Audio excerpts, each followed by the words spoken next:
Hello guys, just wanted to give like a quick review of this gorgeous going out Michael Kors bag.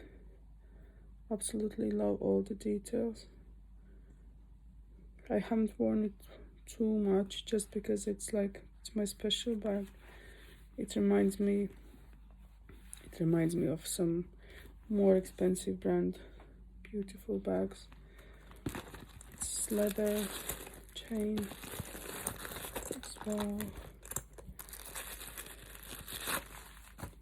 People dropping in there.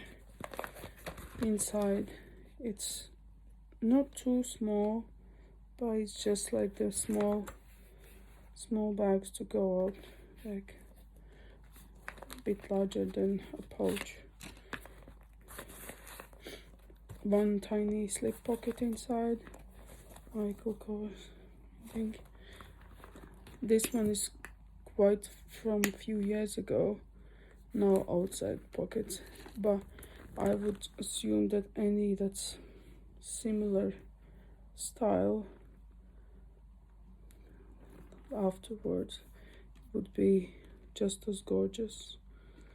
Yeah, just wanted like a quick review that I love this bag. It's one of my favorites.